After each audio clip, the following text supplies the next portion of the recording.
ನಮಸ್ಕಾರ ವೀಕ್ಷಕರೇ, ಆನ್ಲೈನ್ ಟಿವಿಗೆ ಸ್ವಾಗತ.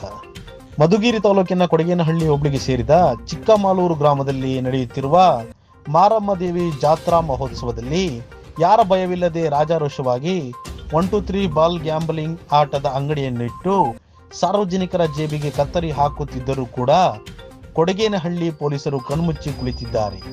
ಜಾತ್ರೆಗೆ ಬಂದ ಚಿಕ್ಕ ಮಕ್ಕಳು ಸಹ ಬಾಲ್ ಗ್ಯಾಂಬಲಿಂಗ್ ಆಟ ಆಡುತ್ತಿರುವುದನ್ನು ಗಮನಿಸಿದ ಪ್ರಜ್ಞಾವಂತ ಜನರು ಈ ತರಹದ ಆಟಗಳನ್ನು ಸರಕಾರ ನಿಷೇಧಿಸಿದ್ದರೂ ಪೊಲೀಸ್ ಇಲಾಖೆ ಯಾಕೆ ಮೌನ ವಹಿಸಿದೆ? ಇಂಥ ಅನಧಿಕೃತ ಅಂಗಡಿಗಳನ್ನು ಸಾರ್ವಜನಿಕ ಕಾರ್ಯಕ್ರಮದಲ್ಲಿ ಇಡದಂತೆ ಪೊಲೀಸ್ ಇಲಾಖೆ ಹಾಗೂ ಪಂಚಾಯಿತಿ ಅಭಿವೃದ್ಧಿ ಅಧಿಕಾರಿಗಳು ಗಮನ ಹರಿಸಬೇಕೆಂದು ಪ್ರಜ್ಞಾವಂತ ನಾಗರಿಕರು ಒತ್ತಾಯಿಸಿದರು.